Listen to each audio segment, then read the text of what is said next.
Assalomu alaykum. Efirda Munozara maydoni tok-shousi, studiyada boshlovchi Shahzoda Norqulova. Biz to'g'ridan-to'g'ri efirdamiz. Agar sizda mavzu yuzasidan savollar, fikr, mulohazalar tug'ilayotgan bo'lsa, bevosita biz bilan bog'lanishingiz mumkin bo'ladi. Buning uchun ekraningizda ko'ringan manzillar orqali bizga SMS tariqasida savollaringizni, fikr, mulohazalaringizni yozib qoldiring yoki radio orqali ham bizga bog'lanishingiz mumkin. 72 kodi bilan 241 raqamlariga qo'ng'iroq qilish imkoni ham sizda bor. Yaqinda davlatimiz rahbari huzurida ekologiya va chiqindilarni boshqarish bo'yicha navbatdagi taqdimot o'tkazildi. Hisobotlarda ma'lumot berilishicha, sohaga trillionlab mablag'lar ajratilgan. Mahallada qamrov 88% ga yetgan, tushumlar esa 3 barobarga oshgan. Albatta bu quvonarli holat, ammo hali qilinishi kerak bo'lgan vazifalar ham talaygina. Bugun studiyamizga yig'ilgan mutaxassislarimiz bilan birgalikda aynan shu mavzularda fikr, mulohazalar yuritamiz. Yana bir bor xush kelibsiz. Keling, shu bugungi kunga qadar yurtimizda va qolaversa viloyatimizda ekologik vaziyatni yaxshilash va aholini ekologik madaniyatini oshirish borasida qilingan ishlarga bir nazar tashlasak, olib borilayotgan ishlar qay darajada o'z natijasini ko'rsatmoqda? Marhamat, eshitamiz nuroniylarimizdan. Men Berdiyev Imomqul Sharof Rashid tumani Qani mahallasida yashayman. Yoshim deyarli 80. Bundan 70 yillar burun chiqindi haqida bir muammoli vaziyatlarga shaxsan men duch kelmaganman sira. Ilgari hovlida bu narsa yig'ilgan bo'lsa, bunday maishiy chiqindilar aytarli bo'lmas edi. Bo'lgan taqdirda bir olib borib to'kib keladigan joy bo'lardi, lekin kunlarda Kultepa derdi, shu yerga qo'yilar edi. Lekin boshqa chiqindi bo'lmas edi. Mana yaqin 15-20 yillardirki, mana chiqindi haqida bir muammoli vaziyatlar yuzaga kelyapti. Bugungi kundan shu aholining ekologik madaniyati ham endi shakllanyapti, lekin to'liq darajada bu madaniyat rivojlanib ketdi deb aytishga ba'zan inson ojizlik qiladi-da. Chunki mana avtomobillar ko'chadan o'tadigan bo'lsa, suvni ichadi, baklashlarni ko'chaga uloqtirib ketadi. Yoki hovlidan chiqqan uncha chiqindini boshqa bir transport vositalarida olib boradi-da, odamning ko'zi tushmaydigan yerga olib borib to'kib ketadi. Atrof musaffoligiga zarar yetadi yoki yoqib beradi. Yoqib berish ham albatta atmosferaga katta bir zarar bu narsa. Biz undan nafas olamiz. Bugungi kunda sanoatlashgan shaharlarga emas, tumanlar, hatto qishloqlarda ham ekologik vaziyat, atmosferaning musaffoligi sal bir salbiy holatda deb o'ylayman. Bu ko'proq mana bizga o'xshagan keksa avlod vakillarining nafas olish tizimida sal nuqsonlar paydo bo'lishi ham olib kelyapti desam, bu mubolag'a bo'lmaydi. Havoni borgan sari ifloslanib borishi haqida noliymiz-da, yoki har birimiz ham toza, ozoda joyda istiqomat qilishni xohlaymiz. Bu borada tashkilotlarga uzluksiz murojaat qilishga ham tayyormiz. Lekin o'zimiz aynan mana shu ekologik vaziyatni saqlab qolish, havoning tozaligi borasida kurashish borasida qanaqa ishlarni amalga oshiryapmiz? Menimcha bugun bu savolni har bir fuqaro o'ziga bergani ma'qulroq. To'g'rimi? Albatta. Hozir mana oqsoqolimiz juda to'g'ri bu vaziyatni aytdi. Chiqindilar masalasi bo'yicha biz endi oxirgi 30 yil davomida oldin ham daraxt qirqilgan. Oxirgi 30 yilda daraxtlar qirqdik, lekin bu xatomiz ekmadik. Mana shuni munosabati bilan bu havo iqlimini o'zgartirdi, atmosfera havosini ham o'zgartirdi. Buni sezgan holatda ancha ishlar qilindi. Bunga taalluqli mana Yashil makon umumiy loyihasini tashkil etgandan beri qanchadan qancha daraxt ekildi.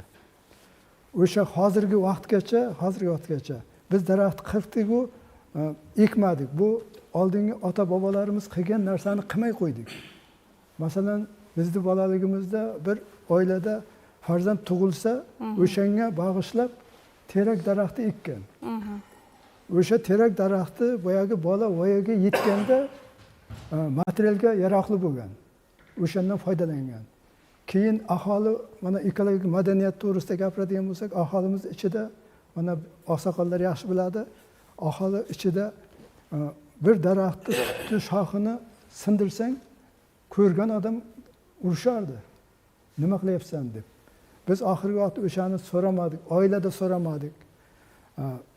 Mana shu prezidentimizning mana shunga e'tibor berib, yashil makon umumiy loyihasini tashkil etgandan buyon qancha daraxtlar ekildi. Boshida ekkanimizda biz daraxtlarni naviga qaramadik, cho'lga nima kerak, o'sha yerga mosmi, emasmi. Mana lekin natijalar bor. Natijalar shu ekologik vaziyatni yaxshilash bo'yicha aholimiz, tashkilotlar, butun respublikamiz tomonidan qilingan ishlar ko'p. Endi bu yutuqlar albatta bu loyiha ham sekin-sekin o'z natijasini ko'rsatyapti. Bugun viloyatimizda aholining ekologik madaniyatini oshayotganligini nimalarda ko'rishimiz mumkin? Xabaringiz bor, soha vakillari aynan viloyatimizda ham bu borada ko'plab ishlarni amalga oshirishyapti. Ekopartiya vakillari ko'plab tadbirlarni tashkil qilishdi, hattoki soha mutaxassislari ham bu borada qo'l qovushtirib o'tirgani yo'q, to'g'rimi? Marhamat, eshitamiz. Mana xabarlaringiz bor, mana joriy yil 30-aprelda o'sha Prezidentimizning ekologiya masalalari bo'yicha maslahatchisi hamda ekologiya va iqlim o'zgarishi milliy qo'mitasi raisi Azat Xorish hamda chiqindilarni boshqarish va sirkulyatsiyani rivojlantirish agentligi direktori Sharbiy Shamsiyevlar tomonidan o'sha davlatimiz rahbariga sohada amalga oshirilayotgan ishlar yuzasidan hisobot berib o'tdi. Mazkur hisobotda o'sha oldingi holat, hozirgi holat va kelajakda qilinadigan ishlar bo'yicha aniq va vazifalarni belgilab bergan. Bunda chiqindilar bilan bog'liq ishlarni amalga oshirishda birinchi navbatda o'sha oldingi bir 5-6 yilgi holatni eslab ko'rsak, hozirgi holat va keyingi qilinadigan ishlarni ham qilib o'tsak, bunda katta o'zgarishlar bo'ldi. Bunda asosiy o'sha davlatimiz rahbarining tegishli qaror va farmonlari bilan sohani asta-asta raqamlashtirib borilmoqda bu soha ham. Oldin korxonalar masalan mavjud emas edi deyarli. Bunda o'sha shahar va tumanlar hokimliklari huzurida obodonlashtirish boshqarmalarida bo'lim sifatida ishlagan bo'lsa, bunda ham ko'rardik shahar markazlarida. Tumanlar hududida deyarli ishlamaydi, yurmasdi. Hozir mana o'sha yaqin shu 5-6 yildagi aniq prezidentimizning qaror va farmonlari bilan o'sha kim nima ish qilishlarini aniq belgilab bergan. Bunda bizda sanitar tozalash korxonalari, davlat tashkilotlari, jismoniy shaxslarning majburiyatlari hamda yuridik shaxslarning majburiyatlarini aniq va ravshan qilib belgilab bergan. Albatta. Berilgan ma'lumotlarga qaraganda davlatimiz tomonidan sohaga ko'plab mablag'lar ajratilyapti, lekin hali ham joylarda chiqindi bilan bog'liq muammolar uchrab turibdi. Sizningcha bu masalada muammo nimada? Aholidami yoki sohada yana bir boshqa muammolar bormi? Shu haqida mutaxassislarimizdan eshitamiz. Marhamat.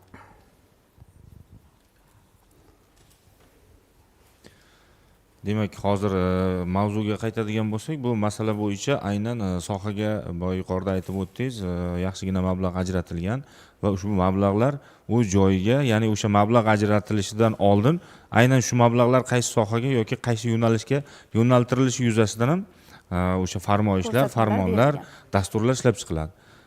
Va o'sha mablag'lar o'z joyiga sarflanadi, ya'ni ishlatilinadi. Masalan, chiqindi sohasini rivojlantirish yuzasidan maxsus texnikalar jalb qilinishi kerakmi, ya'ni sohaga yoki chiqindi qutilari bilan jihozlanish kerakmi aholi yoki chiqindilarni chiqindi to'plash shoxobchalari qurilishi kerakmi va hokazo.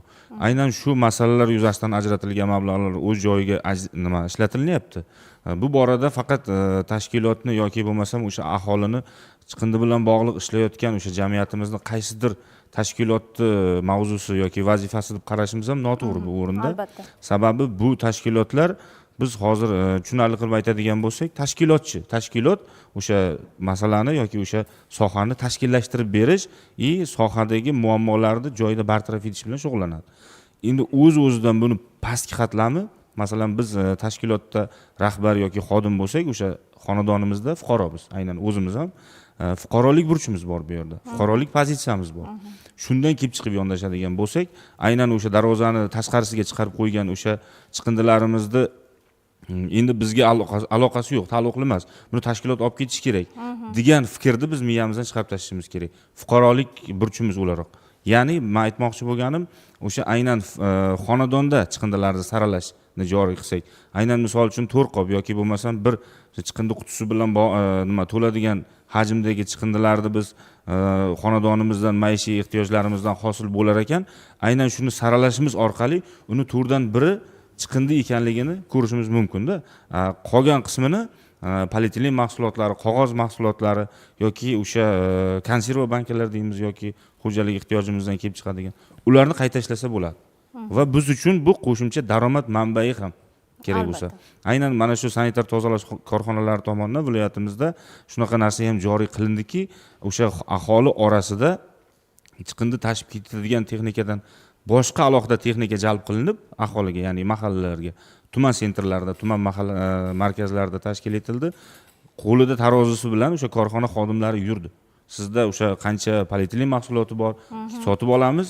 Ya'ni o'sha hosil bo'lgan mablag'ni, deylik misol uchun 3000 so'mdan polietilen mahsulotlarning kilosini oladigan bo'lsak, 10 kilo yig'ilgan bo'lsa, bir oy davomida 30 000 so'm. 6000 so'mdan hozir deb qaraydigan bo'lsak, aholi jon boshiga chiqindi to'lovi bir oyga 5 kishi yashaydigan oilani bemalol bir oylik chiqindi to'lovini tashkil qiladi, qoplaydi bu. Bu borib o'sha narsadan naf ko'rgan fuqaro daromadga aylantiradi buni. O'rganadi va tatbiq qiladi yon atrofga. Men demoqchi bo'lganim bu chiqindilar bilan yana bir asosiy masala bizda chiqindi tariflari tasdiqlanayotgan paytda aholi jon boshidan hosil bo'ladigan chiqindi miqdori kunlik 750 gram deb prognoz qilingan. Chunki bizda norma bor, ya'ni o'sha belgilab berilgan norma bor. O'sha normaga asosan 2019-yilda tasdiqlangan norma bor. Bu hozirgi kunda qayta o'rganilyapti. Bu 2026-yilni ikkinchi chorak yakunigacha yakunlanib, u norma tushirilishi yoki ko'tarilishi ham mumkin. Bu hozirgi kundagi 750 gram normaga qaraydigan bo'lsak, aholi jon boshidan aynan bir kishiga 750 gram bir kunga. Bu o'z-o'zidan bir oyga 30 kunda tashkil qilsa 21 kilogram bo'ladi. 5 kishi yashasa 105 kilo. Lekin biz hozir jarayonda amaliyotda ko'ryapmizki, har bir xonadondan 105 kilo chiqindi hosil bo'lmayapti. Kerak bo'lsa 500 kilolab, 600 kilolab. Maishiy chiqindilarni hurmatli prezidentimizni 2018-yil 22 oktyabrdagi 55-80 sonli farmonlari bor. Ana o'shanda belgilab qo'yilgan. Qaysi chiqindi maishiy chiqindi, qaysi chiqindi yirik gabaritli chiqindi, qaysi chiqindi qurilish chiqindisi va hokazo. Qaysi chiqindi suyuq chiqindi misol. Biz aynan o'shani maishiy chiqindi qaysilar kirishini aniqlab olishimiz kerak birinchidan. Maishiy chiqindi o'z nomi bilan o'sha hayot kechirishimiz nimasida kun kechirishimiz ehtiyojlarimizdan hosil bo'lgan chiqindilar. Misol biz unga o'sha kerak bo'lsa o'sha non yopamiz, hozir qishloqchilik hammamizni ota bobomizdan undan bo'lib kelgan tandirlardagi kulimizgacha kerak bo'lsa yoki o'sha qaysidir chiqindilarni yoqish orqali to'planib qolgan kul. Biz hozir aytishimiz mumkinki, mana yuqoridagi oqsoqol aytib o'tganlaridek, aynan kul yoki chorva chiqindilari bizni mana shu yerimiz uchun o'g'it sifatida foydalansak bo'ladi. Bemalol. U hech qanday tuproq qatlamini zararlantirish yoki o'sha sizot suvlargacha yetib boradigan zaharli moddalar hosil qilmaydi ular. Biz o'sha narsani joriy qilish o'rniga kullarni ham o'sha, ya'ni yoki o'sha chorva chiqindilarini ham to'plab, chiqindi to'plash maxsus texnikasiga tashlab, u mashina bir kunda deylik grafiki bo'yicha, qatnov grafiki bo'yicha 2 ta ko'chani yoki 50 tadan bo'lsa 100 ta xonadonni chiqindisini olib ketishga mo'ljallangan bo'lsa, bir kengroq, uzunroq ko'chamizni yarmigacha borib, chiqindi mashinasi chiqindi to'plash poligoniga borishga majbur bo'lyapti. Natijada o'sha chiqindilar mahalla hududini yo grafikdan chiqib tozalashga yoki bo'lmasam qo'shimcha texnika jalb qilishga majbur bo'lyapmiz. Shu sababli bu yerda birinchi o'rinda biz o'zimizni, ya'ni fuqarolik pozitsiyamizni, fuqarolik burchimizni bajargan holatda aynan chiqindilarni joyida saralamas ekanmiz.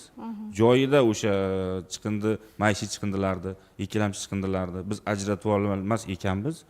Bu muammoga yetarlicha kuch sarflashimizga to'g'ri keladi. Va bu bo'lyapti, lekin shunday bo'lsa ham fuqarolardan shu o'rinda iltimos qilib qolardik. Aynan shu masala, agar bizda ishonch telefonlarimiz bor, sohaga oid murojaat qilinadigan telefonlarimiz bor yoki o'sha hududga biriktirilgan hudud nazoratchilarimiz bor. Shular orqali ham biz bilan bog'lansa, biz tegishli ko'rsatmalar, tegishli o'sha qonun, qaror amaldagi nimalar bo'yicha tushuncha berishga kerak bo'lsa ko'maklashishga tayyormiz. Albatta. Bu mavzu bo'yicha agar fikrlaringiz bo'lsa, marhamat, eshitamiz. Marhamat. Assalomu alaykum, hurmatli teletomoshabinlar, hurmatli tok shou ishtirokchilari. Mana yuqorida oqsoqollarimiz, mana mutaxassisimiz juda yaxshi bizga tushunchalarni berib o'tdi. Albatta qars ikki qo'ldan chiqadi deydi. Bu so'zni boshlashdan oldin biz bilamizki, bugun O'zbekistonda ekologik muammolar davlat siyosati darajasi ko'tarildi. Bunga o'sha prezidentimizning qator Birlashgan Millatlar Tashkilotining yuqori minbari, bosh assambleyasining minbaridan so'zlagan nutqlarida ham butun dunyo hamjamiyatini mana shu ekologik bo'hronlarning oldini olishga qarata so'zlagan nutqlari isboti bo'lib turibdi. Mana shu sohada prezidentimizning keyingi yillarda juda ko'p qarorlari, farmonlari, qonunlar qabul qilinyapti. Lekin savol tug'iladi, bu qonunlar nechog'li bugun ishlayapti? Ayniqsa mana birinchi bizni bosh qomusimiz konstitutsiyani oladigan bo'lsak, 2023-yil 30-aprelda qabul qilingan konstitutsiyada ekologik huquqlarimiz bilan birgalikda majburiyatlarimiz ham kengaytirildi. Demak, fuqarolarning mas'uliyati oshirildi. Shu ekologiyaga bo'lgan munosabatda. Endi biz ko'pincha huquqimizni bilamiz-ku, mas'uliyatimizni boyagi unutib qo'yamiz-da, o'zimizning burchimizni unutib qo'yamiz. Az yuqorida ta'kidlandi, biz O'zbekiston Ekologik partiyasi mana shu qator yillardan beri shu 2019-yilda tashkil topgan bo'lsa, o'sha yildan buyon mana shu ekologik partiya shu O'zbekistonda tabiatni, atrof muhitni muhofaza qilish bo'yicha qator ishlarni amalga oshirib kelyapti. Jumladan o'sha chiqindilarni qayta ishlash borasida ham juda ko'p takliflarni bugun beryapti va mana shu sohada prezidentimizning o'tgan yili 2025-yil 15-maydagi 184-sonli qarorini oladigan bo'lsak, u o'sha aholining ekologik madaniyatni yuksaltirish konsepsiyasini tasdiqlash to'g'risidagi qarori edi. Mana shu qarorda juda yaxshi o'z vaqtida qabul qilingan qaror deb bilaman. Bu qaror butun jamiyatimizni hamma tabaqalarni qamrab olgan. To shu bog'chadan boshlab, to tashkilotlargacha, tashkilotda ishlovchilarning ham ekologik madaniyatini 2030-yilgacha ko'tarish, O'zbekistonda ekologik madaniyatni rivojlantirish. Bu nima uchun kerak? Bu shuning uchun kerakki, biz huquqimizni bilish bilan birgalikda burchimizni ham bilishimiz kerak ekan. Mana hozir bu kishi aytdi, mana biz ekologik partiya joylarda ekoreydlar o'tkazamiz. Mana shu chiqindilarni o'z vaqtida olib ketilishi yuzasidan ko'chalarda, mahallalarda o'rganishlarni olib boramizda. O'sha o'rganganimizda ayrim ko'chalarda aholi bizga murojaat qiladiki, oylab shu chiqindilar olib ketilmayotganligini. Biz o'sha joyiga tushib, o'sha emchishi bor, chiqindilarni olib chiqib ketadigan. Biz u kishilar bilan hamkorlikda ishlaymiz. Ular albatta qarab o'tirmaydi. Imkon qadar ular ishlayapti. Ularda mana texnika vositalari yetishmovchiligi bugun kuzatilyapti. Buni ham tan olishimiz kerak.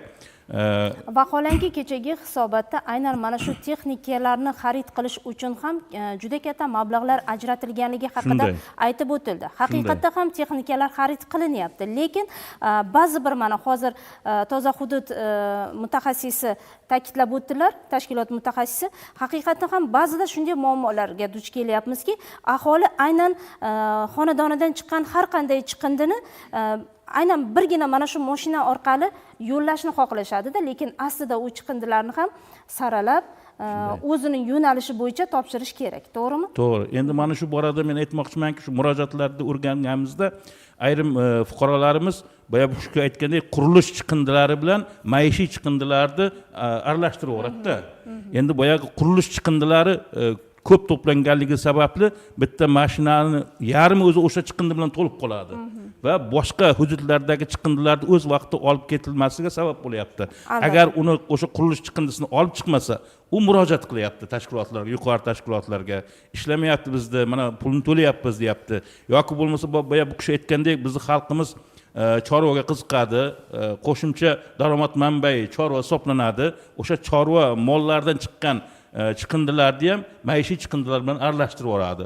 Vaholanki o'sha chiqindilarni boya bu kishi aytgandek o'zining tomorqasida yoki bo'lmasam o'sha kompost qilib boshqa ularda ham ishlatsa bo'ladi o'sha chiqindilarni. Samarali foydalansa bo'ladi demoqchisiz. Foydalansa bo'ladi. Demak, hozir mutaxassislarimiz fikridan shu narsa ma'lum bo'ldiki, aholida hali ham chiqindini saralash madaniyati yetarli emas. Aynan mana shu madaniyatni shakllantirish borasida biz qanday ishlarni yo'lga qo'yganimiz ma'qulroq. Agarda biz bu borada kurashmasak, bugun qanaqadir targ'ibotlarni olib borib, aholini shu narsaga o'rgatmasak, biz faqatgina aholini ayblaymiz, aholi tashkilotni ayblaydi. Aynan mana shu muammoni biz yana bir necha yillar davom ettirishimiz mumkin bo'ladi. Fikrlaringiz bo'lsa eshitamiz, marhamat. Assalomu alaykum. O'zbekiston Ekologik partiyasi Sharif Rashid tuman kengashi raisiman, Abbos Abdurahmon. Sizni savolingizga misol tariqasida aytadigan bo'lsak, yaqinda Kuyovbosh mahallasida bizlar o'sha chiqindi terish aksiyasini o'tkazdik. Chiqindi terish aksiyasini o'tkazganimizda bizlar maktabgacha ta'lim va maktab tashkiloti bilan birga hamkorlikda qilgandik. Maktab o'quvchilari bilan borgandik. Keyin o'sha hududda yashaydigan aholilar ham biz bilan ergashib, biz bilan jonbozlik qilib, biz bilan o'sha chiqindi o'z xohishlari bilan. Chunki kelyapti, so'rayapti, qanaqa nima tadbir emas, shunaqa chiqindi terish aksiyasi bo'lyapti deganimizda o'zlari ham jonbozlik qilib, bizlar bilan terishib, shu yerda 1 tonnaga yaqin chiqindi terdik. Toza hudud telefon qilib olib ketdik. Bundan tashqari bizlar o'zimizni sohamizdan kelib chiqadigan bo'lsak, bizlar o'zimizning har oy qiladigan ishlarimiz o'sha aholi bilan ishlash, o'sha targ'ibotlarimizni o'tkazamiz, yoshlar bilan suhbat olib boramiz. O'shanda ham ekologiyaga nisbatan fikrlashi o'sib qolgan deyman. Yaqinda bizlar Sharif Rashid tumanida 62 ta maktab o'rtasida ekosardorlarni tayinlab oldik. Bunda bizlarda asosiy maqsadimiz o'sha bitta maktabda bitta ekosardor, hech bo'lmaganda bitta sinfda tozaligiga qaraydi, atrofdagi chiqindilarni qaraydi. O'shaning uchun bizlar o'sha ekosardorlarni tashkil qilganmiz. Undan tashqari yana yaqinda o'sha aholilardan kelgan murojaatlarga asosan yana xudo xolasa o'shanaqa aksiyalarni davom ettirmoqdamiz. Eslatib o'tamiz, biz to'g'ridan-to'g'ri efirdamiz. Agar sizda mavzu yuzasidan savollar, fikr, mulohazalar tug'ilayotgan bo'lsa, bevosita biz bilan bog'lanishingiz mumkin. Buning uchun ekraningizda ko'ringan Telegram manzilimiz orqali bizga savollarni qoldiring yoki 72 kodi bilan 226 0841 raqamlariga qo'ng'iroq qilib yozib qoldirishingiz ham mumkin bo'ladi. Farhod Tursunovdan bizga savol yetib kelgan. Jonli efirdagi ekologiya sohasiga savolim bor edi deganlar. Chiqindi to'lovlari elektrga ulanganligi qanchalik bog'liq? Axir ikkala soha bir-biriga mutlaqo o'xshash emas-ku degan fikrlarni ham yozib qoldirgan. Marhamat, shu haqida ham qisqacha to'xtalib o'tamiz. Bunda o'zim sal tushuncha berib yuborsam, bunda chiqindi bilan bog'liq ishlarni amalga oshirishda eng birinchi navbatda umuman kommunal sohani ko'rsak, gaz, elektr va hokazo. Ularda gaz hisoblash uskunalari mavjud. Bizda aholi soniga nisbatan oylik o'sha to'lov hisoblab ketaveriladi, lekin undirishda bir asosiy anaqa yo'q. Muammo bo'ladi. O'sha xohlasa to'laydi, xohlasa to'lamaydi. Bunda vaholanki sanitar tozalash korxonalari birinchi navbatda o'zini o'zi moliyalashtirish korxonasi hisoblanadi. Bunda o'sha davlatimiz rahbari farmoni bilan qarorlar bilan belgilab bergan o'sha buni ham xuddi boya aytib o'tganimdek raqamlashtirish.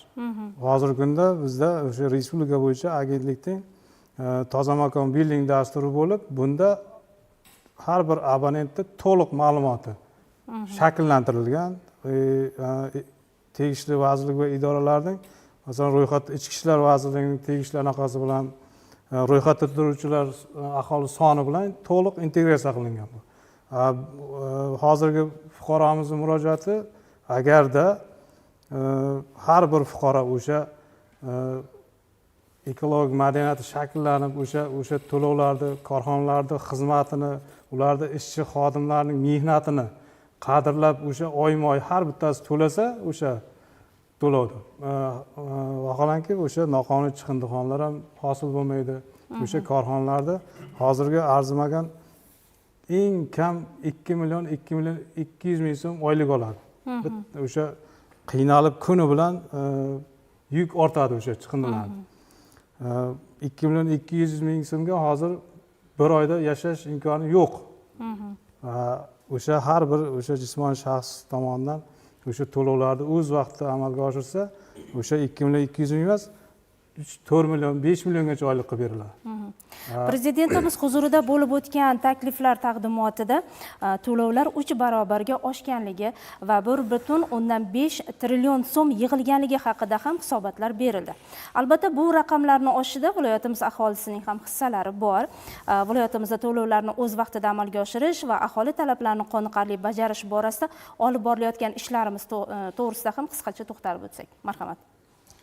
Demak, boyagi savolingizga qisqacha to'xtalib, keyin bunga o'tsak agar ruxsat bersangiz. Boya yuqoridagi fuqaromizning savolida aynan chiqindi to'lovi bilan elektr energiyasiga bog'lash, ya'ni hisob raqamlarni bir-biriga bog'lash orqali cheklov o'rnatish qanchalik to'g'ri bir-biriga mos kelmaydigan soha debdilar. Endi men aytib o'tmoqchiman, mana bu 2017-2016 yillarda davlat xizmatlari markazi tashkil etilar ekan. Biz aynan bitta eshikdan kirib 20-10 talab masalamizni bitta binoni ichida hal qilsak bo'lar ekan degan narsani biz tasavvurimizga ham sig'dira olmasdik-da, dastlab boshlangan. Mana hozir hurmatli prezidentimizning boshchiliklarida chiqargan qaror farmonlarning ijrosi biz aynan bitta eshikdan kirib kerak bo'lsa o'sha 30 talab masalamizni, murojaatimizni hal qilib ketiladigan davlat xizmatlari markazi ishga tushdi. Shu bilan birgalikda bu rivojlangan davlatlar tajribasidan kelib chiqamiz, ya'ni o'sha Amerika, Xitoy, Kanada, Koreya davlatlarida bor barcha kommunal to'lovlarni yagona единый litsevoga keltirish. Ya'ni o'sha soliq bo'ladimi, gaz masalasi bo'ladimi, tabiiy gaz iste'moli bo'ladimi yoki chiqindi yoki boshqa to'lovlar, uy to'lovlari bo'ladimi, yagona litsevoga keltirilgan. Bizda mana shu jarayon boshlandi, faqatgina chiqindini ulash orqali. Keyinchalik gaz, tabiiy gaz ulanadi. Undan keyin soliq to'lovlari ulanadi. Bu jarayon boshlanganligidan dalolat beradiki, aynan mana shu oylik maoshimizning qaysidir qismi kommunal to'lovlarga, ya'ni men nima demoqchiman? Hozir fuqaro bo'lsak-da, biz xonadonimizga tunda 12 da yoki yarim kechasida qanaqadir bosqinchilik bo'ldi. Deylik misol yoki qaysidir huquqimiz poymol bo'ldi. Kerak bo'lsa ichki ishlar organiga, kerak bo'lsa prokuraturaga yoki boshqa muhofaza qiluvchi organlarga murojaat qilish huquqimiz bor. To'siqlarsiz. U bizning burchimiz. To есть huquqimiz. Huquqimiz. Mana shunday fuqarolarga huquq bergan davlatimiz o'z navbatida majburiyat ham bergan. Ana shu majburiyatlarimizning kichik bir qismi kommunal to'lovlarni o'z vaqtida to'lab turish. Aynan mana shu boya savolni yakunlab qo'ysak, ya'ni bu chiqindi to'lovlarini boya mana Shuhrat aka ham aytib o'tdi, mutaxassisimiz. Chiqindi to'lovlari hisoblanyapti, lekin uni to'lovi aholi ixtiyorida qolyapti. Xohlamasa to'lamaydi yoki uni borib qaysidir ma'noda janjal qilish yoki bir ommaga ma'lumotlarini fosh qilish vakolati bizda yo'q. Biz shunchaki tartibga chaqiramiz yoki bo'lmasa to'lov imkoniyati bo'yicha iltimosnoma kiritishimiz mumkin. To'lamagandan keyin, tajribada ko'rsatilgandan keyin korxonalar xizmatni bajarib turib, o'shanga yarasha haq bizda sanitar tozalash korxonalarining barchasi o'z-o'ziga xizmat, ya'ni byudjet tashkiloti emas. Shum bo'ladigan mablag'lar hisobidan moliyalashtiriladi, sohani rivojlantiradi, moddiy texnik bazasini yaxshilaydi. Shu o'rinda elektr energiyasi bizda aholimizning ko'p qismini, xonadonlarini qamrab olganligi sababli tabiiy gazga qaraganda, ichimlik suviga qaraganda elektr energiyasi ko'proq qismini qamrab olganligi sababli aynan chiqindi to'lovi to'lamasa, elektr energiyasi hozir aholining o'rtasida noto'g'ri tushuncha paydo bo'lgan, to'lamasak svitimiz o'char ekan. Svit o'chmaydi hech qanday, faqatgina elektr energiyasiga to'lov qilish imkoniyati vaqtinchalik cheklanadi. To'lov qilinmay turadi xolos. Endi boyaga 3 barobarga oshdi. Bu haqida keyingi dasturlarimizda alohida to'xtalib o'tamiz, chunki bizga berilgan mavzudagi fikr mulohazalarimizni oxiriga yetkazib qo'yishimiz kerak bo'ladi. Chiqindixonalar atrofiga daraxt ekish va obodonlashtirish bo'yicha ham topshiriqlar berilgan edi. Viloyatimizda qancha chiqindixonalar yoki chiqindi maydonlari yashil hududga aylantirildi va ko'chatlarni kim nazorat qilyapti? Shu haqida ham qisqacha to'xtalib o'tsak. Bu bo'yicha boya yuqorida aytib o'tdilar, ekopartiyamizning xodimi har yili 2 marta yashil makon umummilliy loyihasi yuzasidan topshiriqlar beriladi. Bu jarayonda tashkilotlar kesimida o'sha ekiladigan daraxtlar soni va turigacha aniqlab beriladi. Joyigacha aniqlab beriladi. Sug'oriladigan yerlar, yoki bo'lmasam o'sha tomchilatib sug'oriladigan yoki suv tashib kelib sug'oriladigan yerlar toifasiga qarab ajratiladi. Shu jumladan bizda aynan chiqindi to'plash joylari viloyatimiz bo'yicha 13 tani tashkil qiladi. Umumiy maydoni 135 gektar. Hozir ushbu chiqindixonalarga ham qariyb mana 4 yildan buyon chiqindi maydonlariga ham atroflariga ihota daraxtlari deymiz, ya'ni o'sha chiqindilarni o'sha daraxtzorlarga aylantirish, atrofini ko'kalamzorlashtirish va shu bilan birgalikda chiqindixonadagi ayrim nima deydi, shamol bilan birga yengil chiqindilar deylik, salafanlar yoki qog'ozlar, o'shalarni shamol bilan birga hududdan chiqib ketmasligini ham ta'minlash yuzasidan ham aynan shu daraxtlar ekilishi ta'minlangan. Yashil belbog' tashkil etiladi. Yashil belbog' desak to'g'ri bo'ladi. Bu bo'yicha o'sha aynan chiqindi poligonlarni boshqarish direksiyasi davlat muassasasi bor. Aynan shu chiqindi to'plash chiqindixonalarga qaraydigan mas'ul tashkilot bor. O'shalar har bir daraxtni ekilishi va uni o'sishi, ko'karishi yoki nima deydi, qurib qolmasligini oldini olish bo'yicha asosiy mas'ul shaxs hisoblanadi. Savol tug'iladi. Suv ta'minoti qanday hal qilinadi u yerlarda? Oqarsuv baribir yo'q. Daraxt ham suv talab qiladigan ekin, nihol. Mana millionlab ko'chatlar ekdi, ko'pi qurab qoldi shu paytga qadar. Lekin bu yil mana endi tomchilab sug'orish joriy etildi. Bu agar muntazam ishlasa, yaxshi natija beradi. Ertaga saratondan o'tgandan keyin xudo xolasa bu yoq gurkirab ketadi.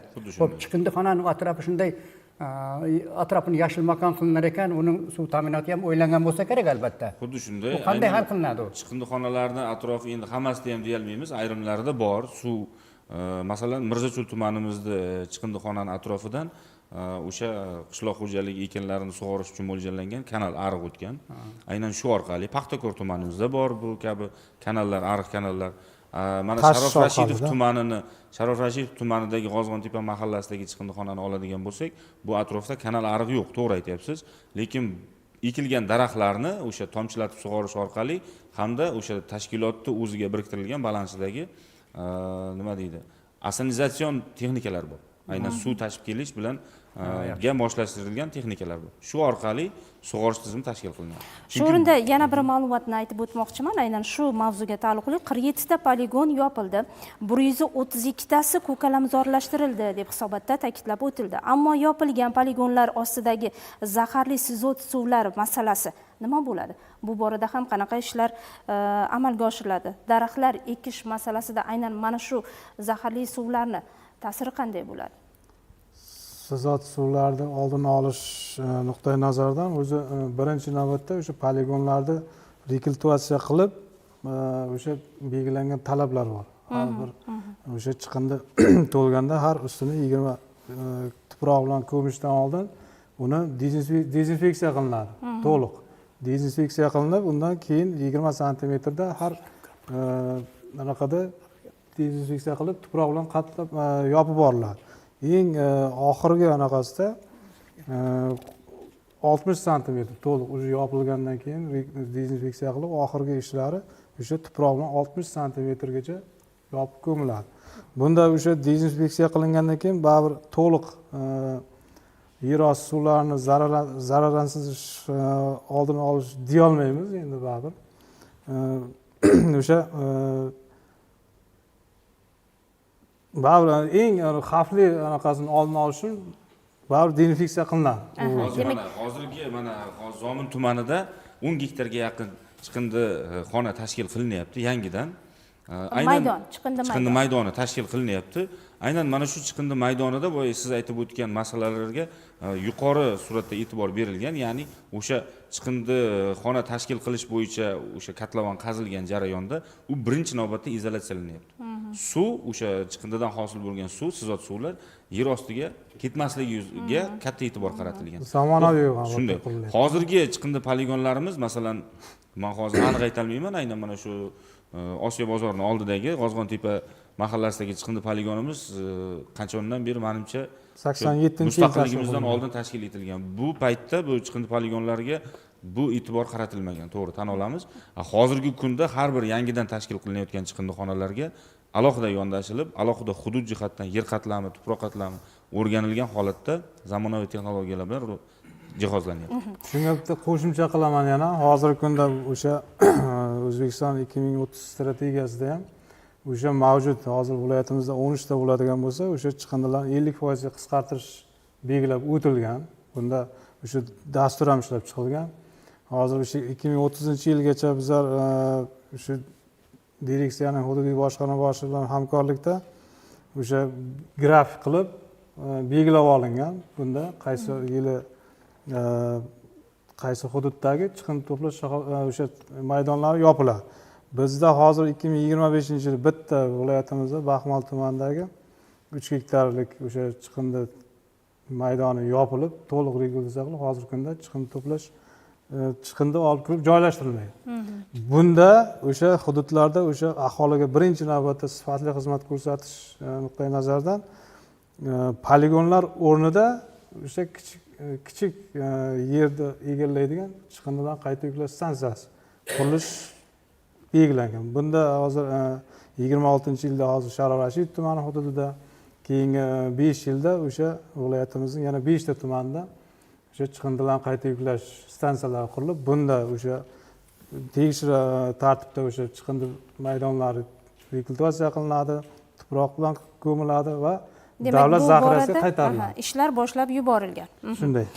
Biz hali ham chiqindini yo'qotish, uni vaqtida olib chiqish yoki saralash haqida gapiryapmiz-da. Lekin bilasizmi, ayni paytda chet davlatda har bir fuqaro, har bir xonadon o'z chiqindisini qayta ishlashga allaqachon kirishgan ular.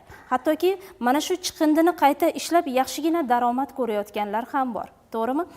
Biz ham aholi o'rtasida balkim chiqindidan daromad qilish qanchalik foydali ekanligini o'rgatishimiz kerakmikan? Bu borada mana hozir talabalarimizni ham o'zlarining loyihalari bor. Marhamat, eshitamiz. Assalomu alaykum. Avvalambor hammaga. Men Abdulhakimova Mahliyo, Jizzax politexnika instituti magistrantiman. Bilamizki, barchamiz mamlakatimizda energetika mustaqilligiga erishmoqda. Shu jumladan prezidentimiz tashabbusi bilan ko'plab maydonlarga quyosh panellari o'rnatyapti. Quyosh panellarini o'rnatish bu tabiiy resurslarimizni tejash maqsadida o'rnatilyapti. Lekin biz ekologlar o'ylashimizcha 25-30 yil muddat qiladigan quyosh panellaridan hosil bo'ladigan chiqindilar keyinchalik ulkan poligonlar vujudga keladi. Elektr poligonlar vujudga keladi. Elektr poligonlar vujudga kelgandan so'ng quyosh panellaridan chiqadigan chiqindilarni shunchaki biz ularni ko'mib tashlay olmaymiz. Negaki ko'mganimizda ularda ko'plab radioaktiv elementlar mavjud. Qo'rg'oshin, kadmiy, selen kabi ko'plab radioaktiv elementlar tuproqqa va yer osti suvlariga sizib o'tish natijasida inson salomatligiga ta'sir qiladi.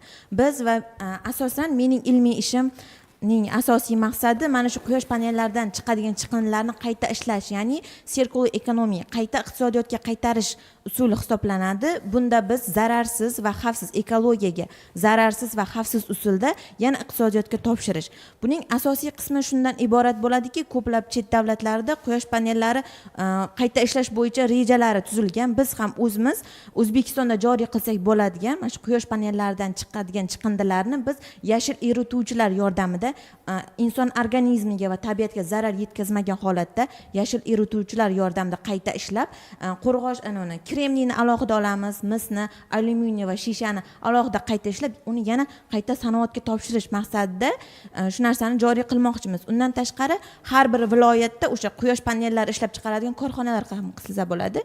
Quyosh panellari korxonalari ishlab chiqargan korxonalar, ular muddat tugagandan keyin o'sha korxona yana aytish kerak, yana bizga qaytarib sotinglar. Biz uni yana qayta ishlab, uni misol uchun quyosh panelining tan narxini tushirish maqsadida uni qayta ishlaymiz degan maqsadda joriy etiladi. Biz shu narsani ilg'or surganmiz. Yaxshi taklif menimcha. Buni ham amaliyotda qo'llasak yaxshigina natija berish mumkin. Chiqindilarni qayta ishlash bilan bog'liq viloyatimizda ham keng ko'lamli ishlar boshlangan. Jumladan Koreyani Kiyiko loyihasi bilan, ya'ni to'g'ridan to'g'ri 135 million dollarlik grant loyihalari asosida ishlar boshlangan. Bu 2026-yil dekabr oyiga to'liq quvvatda ishlash uchun topshiriladi. Bu qanday ishlaydi? Aynan chiqindilarni o'sha zararsizlantirib, ustini yetarlicha rekultivatsiya qilish orqali chiqindilardan hosil bo'ladigan gazlarni olib, o'sha gazlarni yoqish orqali elektr energiyasi ishlab chiqarish. Bundan tashqari yana Xitoyni Henan Group kompaniyasi bilan birgalikda hozirgi kunda muzokaralar olib borilyapti. U kompaniya chiqindilarni yoqish orqali termik usulda yoqish orqali elektr energiyasi ishlab chiqarish. Bu hozir jahon tajribasidan ko'rishimiz mumkin. Aynan Xitoy davlati o'zidagi o'sha hosil bo'ladigan chiqindilar yetmagandan Amerikadan chiqindi sotib oladi. Kemalar orqali olib kelinadi. Bizda ham o'sha aynan Jizzax viloyatidagi chiqindi hosil bo'lish prognozlari o'rganib chiqilib, kelgusida Sirdaryo viloyatidagi chiqindilarni ham aynan mana shu yoqish zavodiga jalb qilish ko'zda tutilgan. Juda yaxshi. Marhamat, yana bir talabamiz ishtirok etyapti. Ularni ham fikrlarini, loyihalarini eshitamiz. Marhamat. Assalomu alaykum. Munozara maydoni ishtirokchilari va teletomoshabinlar. Men Svonova Dilnura, Jizzax davlat pedagogika universiteti bakalavriat 1-bosqich talabasiman. Mening startap loyiham EcoSmart Bin deb nomlanadi. Bunda ekologiyaning, ekotizimning aqlli qutisi, ya'ni hozirgi kunda e'tiborni jalb qilish uchun qizil, yashil va sariq universitet, bank yon atrofidagi chiqindi qutilariga ko'zimiz tushadi. Unda yozib qo'yilgan qog'oz va plastik idishlar va boshqa narsalar tashlanishi uchun bu aholining madaniy, ekologik madaniy ongini oshirish uchun aslida va ustida ma'lum bir brendlikdan keyin yopiq narsa qo'yilgan. Bu ham kimningdir startap loyihasi albatta, lekin hozirgi kunda bunga aholi rioya qilmayapti to'liq. Nimaga? Chunki shoshib ketayotgan aholi hech qachon yozuvlarni o'qimayapti, tashlab ketyapti va bunda ajratish juda ham qiyin muammoga aylanyapti. Mening loyihamda aynan u quti ekotizimning aqlli qutisi yumaloq shaklda va 2 qavat bo'ladi. U o'zi ichida chiqindini qayta ishlanadigan va qayta ishlanmaydigan qilib ajratadigan bo'ladi va usti yopiq bo'ladi.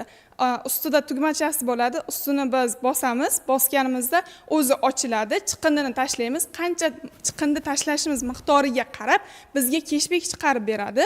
Biz keshbekni qayerdan olamiz? Keshbekni masalan toza hudud xodimlari, toza hudud qayta ishlash korxonasidan olamiz keshbekni va unda bunga qo'shimcha ravishda men bitta ilova yaratdim. Ya'ni Clean Path Compost, bu toza yo'lak komposti degan ma'noni anglatadi. Bu ilovada har bir inson ro'yxatdan o'tadi, asosan toza hududdagi xodimlar ham. Bunda ro'yxatdan o'tgandan keyin keshbek qilsak, bizning profillarimiz, ya'ni xuddi universitetga kirayotganimizda Face ID bizni ism familiyamiz chiqarganda ism familiyamiz chiqarib beradi va keshbekimiz unda hisoblanaveradi. Uning bizga afzallik taraflari toza hududdagi xodimlariga u quti signal beradi va u qutilar raqamlangan bo'ladi. Lokatsiyasi hammasi faqat shu toza hududdagi xodimlariga ko'rinib turadi. Menimcha yaxshi loyiha. Bu loyihani ham amalda qo'llab ko'rish mumkin. Albatta, aqlli chiqindi qutilari tashkil qilsa bo'ladi. Xo'sh, demak bu loyihalarni bugun yoshlarimiz o'rtasida ham aynan mana shunday loyihalar ko'plab ishlab chiqarilyapti. Menimcha bu loyihalarni ham amalda qo'llab ko'rsak, yaxshi natijalarga erishamiz. Bundan tashqari bizga aholi tomonidan murojaatlar ham bo'lgan. Jizzax viloyati radio kanaliga Arnasoy tumanidagi Cho'lquvor mahallasida yashovchi Kamola Sharipova hamda jami 19 nafar imzosi bilan jamoaviy murojaat ham yo'llangan. Arizada bildirilishicha, mazkur fuqarolar yig'inida jami 4872 xo'jalik yashaydi. Ammo chiqindilarni o'z vaqtida olib chiqib ketmasligi oqibatida barcha ko'chalarda chiqindilar to'planib qolganligi, kunlar isishi bilan badbo'y hid taraladi. Bir oyda bir marta chiqindi mashina kelsa keladi, bo'lmasa yo'q. Sababini so'rasak, manzil uzoq, haydovchi yo'q deb bahona qilishmoqda deyilgan. Gulzor ko'chalarimizga latoklar yotqizilgani bilan suv kelmaydi. Ekinlarimizni sug'arib bo'lmayapti. Shu ko'targan chiqindi va boshqa masalalarni radio kanalida ko'tarib mas'ullarga yetkazishingizda yordam so'raymiz deb bizga murojaat qoldirgan. Savol tug'iladi. Fuqarolar chiqindi uchun vaqtida hisob-kitob qilayotgan bo'lsa, nega chiqindi vaqtida olib chiqilib ketilmayapti? Manzilni uzoq bo'lishi, haydovchi yo'qligi bunga sabab bo'la oladimi? Ayni vaqtda bizni tomosha qilib turgan yoki tinglab turgan Cho'lquvor mahallasi aholisi murojaatlariga mutaxassislarimizdan javob kutamiz. Marhamat. Bu fuqaromizning murojaati bo'yicha o'sha hozirgi kunda o'sha ikkita davlat xususiychilik asosida tashkil etilgan korxonalar mavjud. O'sha Arnasoy tumani, o'sha Ekosfera masalasi cheklangan jamiyat qarashli o'sha hududga sanitar xizmatlarni ko'rsatadi. Bunda hozir murojaatlardan hozir biz agentlikda qisqa raqam ishonch telefonlari ham bor bunda. Hozir bu anaqadan bexabar ekanmiz. Hozir mas'ullari ham o'tiribdi ikkasi bilan ertaga joyiga chiqqan holda bu holat bo'yicha ham bir aniqlik kiritib o'sha tezroq o'sha yig'ilib qolgan chiqindilarni bartaraf qilish chorasini ko'ramiz. Demak, bu murojaatimiz sizni fikrlaringiz bo'yicha ertaga albatta o'rganiladi va ijobiy hal qilish yo'llari ko'riladi. Shunday. Albatta. O'sha joyda bitta narsa, Mikrofonni olasiz. agar mumkin bo'lsa yana bir ismi familiyangizni aytsangiz, shu bizda teletomoshabinlar eslab qolsa-da, keyin o'shani ijobiy hal bo'lganligini birgalikda shuni bir yoritsak o'sha narsani. Chunki Sho'lqo'l qishloq fuqarolar yig'ini Arnasay tuman markazidan 47-50 kilometr masofada joylashgan. Oldin men bilaman, 5-6 yil oldin o'sha yerda ekret o'tkazganmiz. Bu Sho'lqo'rda nimadan Mirzacho'ldan kelardi. Chiqindi yaqinroqda Arnasayga nisbatan. Endi hozir to'g'risi bilmayman hozir qanday sharoit. Shunga agar ism sharifini aytsangiz, biz birgalikda shu masalaga yondashib buni hal qilsak. Buni Jizzax viloyati chiqindilarni boshqarish va sirkulyatsiya rivojlantirish boshqarmasi boshlig'iman. Familiyam Usmonov, ismim Shuhrat. Ertaga mana shu ekosfera rahbariyati tomonidan shaxsan rahbari bilan borib joyida tegishli o'rganishlar o'tkazib, zudlik bilan mana shu holatni bartaraf qilish chorasini ko'riladi. Albatta. Rahmat. Murojaat tushganda Zarbdor tumanida Yangiqo'rg'on qishlog'ida 40 kilometrdan ziyod aholi yashaydigan joy. O'sha yerga ham umuman o'sha mashinalar bormas ekanda. 1-2 marta bizlar aksiya qilib o'sha yerda tozalattirib oldik.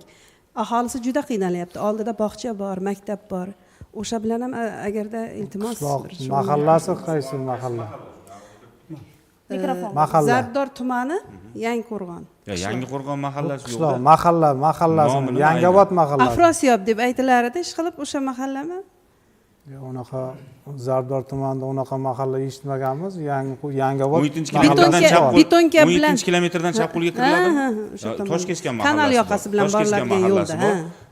Bu masalada o'sha ekologiya va iqlim o'zgarishi bosh boshqarmasi boshlig'i Erkin Ergashev bilan birgalikda 2 hafta oldin borib yig'ilish o'tkazdik, aynan Toshkeskan mahallasida fuqarolar murojaati yuzasidan. Biz mana 1 maydan boshlab Toshkeskan mahallasini to'liq qamrovga oldik. Mahalla raisi o'zi jonbozlik ko'rsatdi, fuqarolar rozi, haqiqatdan o'sha chiqindilar hosil bo'layotganligi. Biz uni vaqtinchalik hududni bizda shunaqa tushuncha bor, hududni vaqtincha muzlatib qo'ygandik. Ya'ni o'sha texnikamiz yetishmasligi sababli aholiga bir haftada bir marta kirish kerak bo'lsa, aslida bir oyda 4 marta borish kerak. Lekin bizning texnikalarimiz yetishmasligi sababli 1 marta, 2 marta borsak ham, bu yerda fuqarolarni o'sha qarzdor qilib qo'yish fikrdan yiroq bo'lganligimiz uchun vaqtincha muzlatganmiz. Ya'ni o'sha yetarli sifatda, yetarli darajada xizmat ko'rsatmayapmizmi? Marhamat, aholi ham pul to'lamasin. Noqonuniy yoki noreal qarzdorlik yuzaga kelmasligi uchun. Biz lekin hozir ichki imkoniyatlarimizdan kelib chiqib, haftasiga 1 marta emas, 2 marta, haftani juma, shanba kunlari 2 tadan texnika qo'yib berdik. Toshkeskan mahallasi 1 maydan boshlab qamrovga olindi opa. Ayollar bilan suhbatlashganimizda ayollar aytayapti-da, bizlar o'sha joyni bir chiroyli qilib obod qilaylik, ko'chat ekaylik. Masalan, 10 tadan ko'chat eksak-da, o'shanga o'zimiz qarasak, bir chiroyli bo'lib bizlar ham o'sha yerda dam oladigan joy qilsak, deyapti-da. O'shaning uchun iltimos o'sha mutasaddilar. Bu masala to'g'ri yechildi. Aynan 1 maydan boshlab to'liq qamrovga olindi, xizmat ko'rsatilyapti. Rahmat.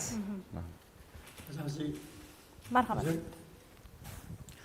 Endi hali hamma gapirsa borki, chiroyli hangamalar yuzaga chiqyapti.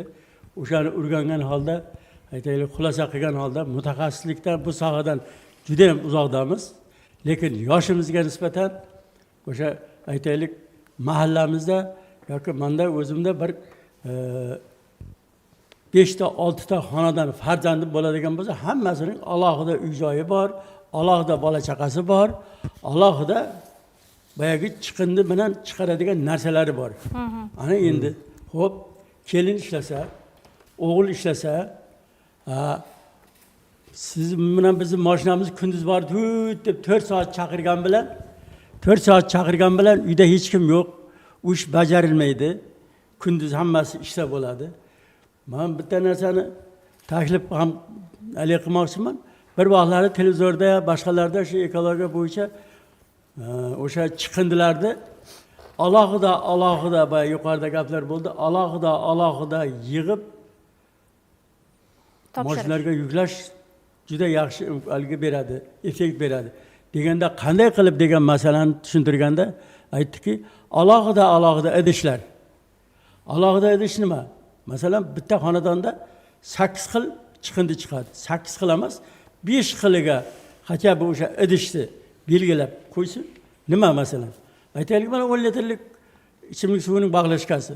Buni masalan arzimagan suvni 10 litrlik bag'lashkaga solib sizdan masalan mablag'ni yig'ib olyapti.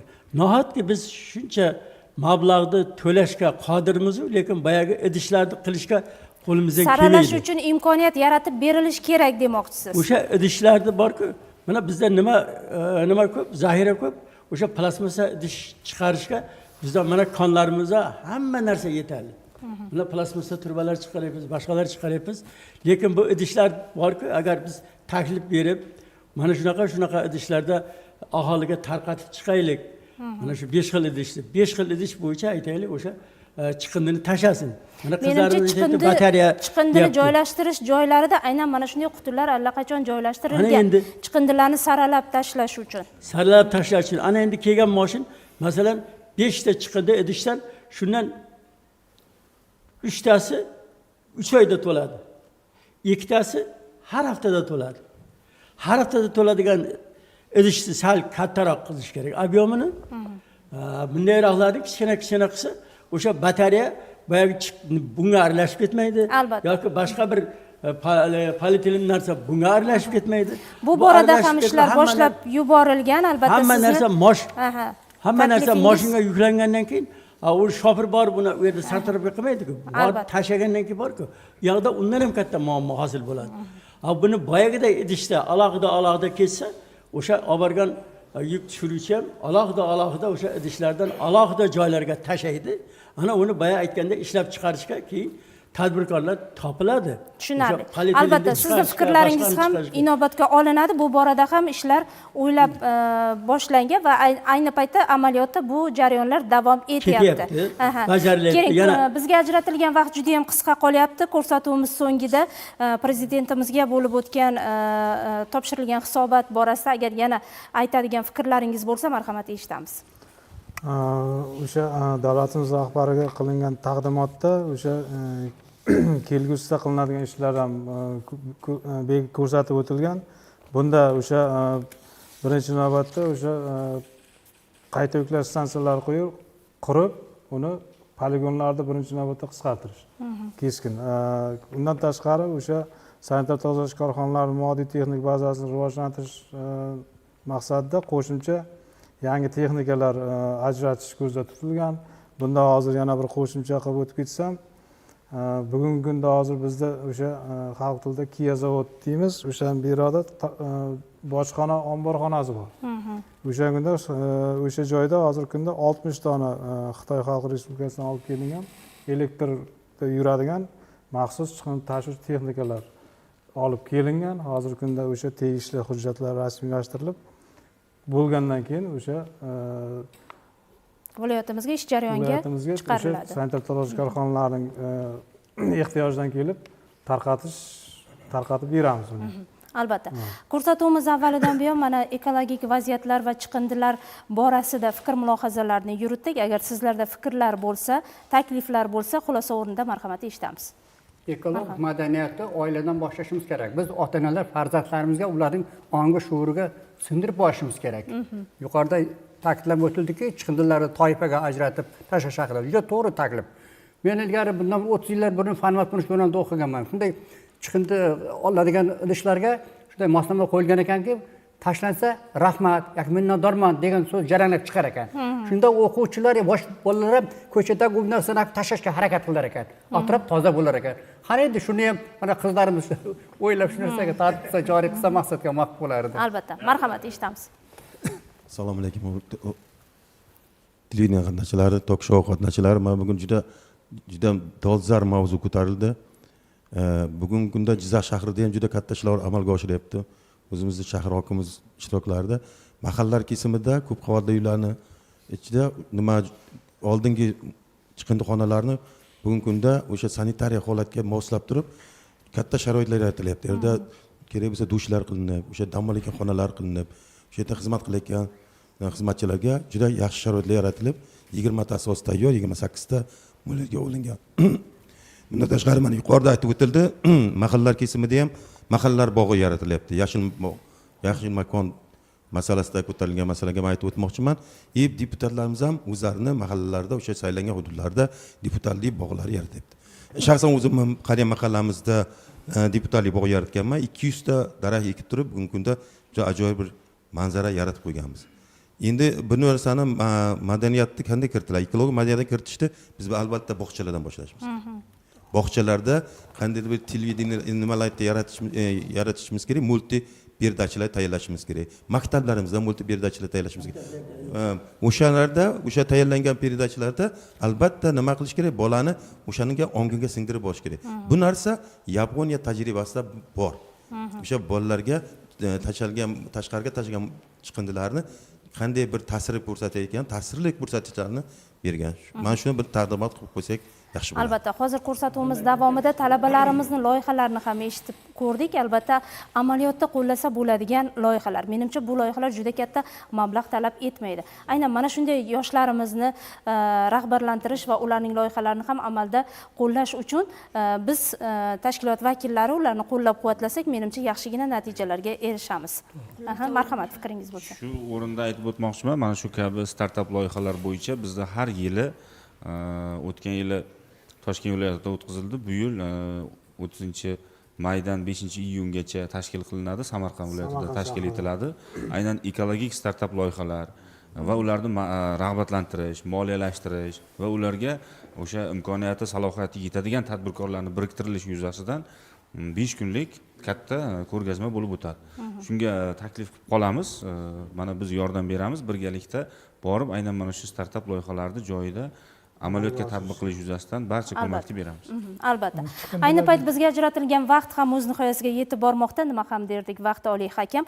Har bir sohada bo'lgani kabi ekologik muammolarni oldini olish va chiqindini qayta ishlash bo'yicha ham ko'plab ishlar amalga oshirilyapti.